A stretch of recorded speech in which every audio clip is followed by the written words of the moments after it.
தமிழ்நாட்டில் உள்ள ஊராட்சிகளை பேரூராட்சிகளாக தரம் உயர்த்தும் முன்பு மக்களின் கருத்தினை அறிந்து முடிவெடுக்க வேண்டும் என விடியா திமுக அரசை எதிர்க்கட்சித் தலைவர் எடப்பாடி கே பழனிசாமி வலியுறுத்தியுள்ளார்.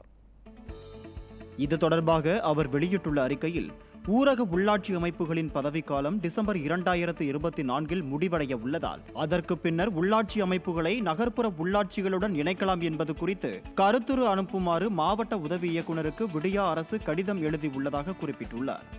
ஊராட்சிகளுக்கு மத்திய நிதி கமிஷன் நிதி, 100 நாள் வேலை திட்ட நிதி, பசுமை வீடுகள் திட்டத்தின் கீழ் 100% மானியத்தில் சொந்த வீடு கட்ட நிதியுதவி, தூய்மை இந்தியா திட்டத்தின் கீழ் 100% மானியத்துடன் கழிப்பிடம் திட்டம் உள்ளிட்டவைகள் வழங்கப்படுவதாக சுட்டிக்காட்டியுள்ள எதிர்க்கட்சித் தலைவர், இதுபோன்று பேரூராட்சி மற்றும் நகராட்சிகளுக்கு மத்திய அரசின் நிதி வழங்கப்படுவதில்லை என தெரிவித்துள்ளார்.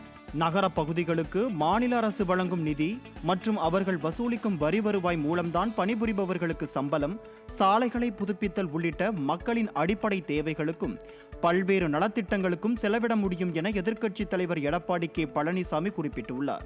மத்திய அரசின் நிதி இல்லாமல் மாநில அரசின் நிதியில் நகரப்பகுதிகளில் அடிப்படை வசதிகளை மேம்பாடு செய்வதில் பல்வேறு சிரமங்கள் உள்ளது என்றும், எனவே தற்போதுள்ள ஊராட்சிகளையோ அல்லது ஊராட்சிகளில் உள்ள கிராம பகுதிகளையோ நகரப்பகுதிகளுடன் இணைப்பதால் ஊராட்சிகளுக்கு மத்திய அரசு நேரடியாக வழங்கும் நிதி நின்றுவிடும் எனவும் கூறியுள்ளார்.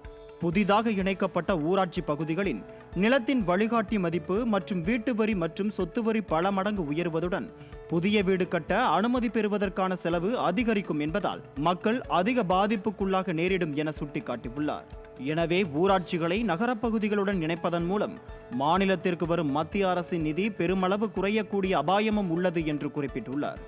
குறிப்பாக கன்னியாகுமரி மாவட்டத்தில் 25 ஊராட்சிகளை 20 பேரூராட்சிகளுடன் இணைத்துக் கொள்ள பேரூராட்சிகள் இயக்குநரகம் மாவட்ட நிர்வாகத்திற்கு கருத்துரு அனுப்பியுள்ளதாக செய்திகள் தெரிவிப்பதாக அவர் தெரிவித்துள்ளார்.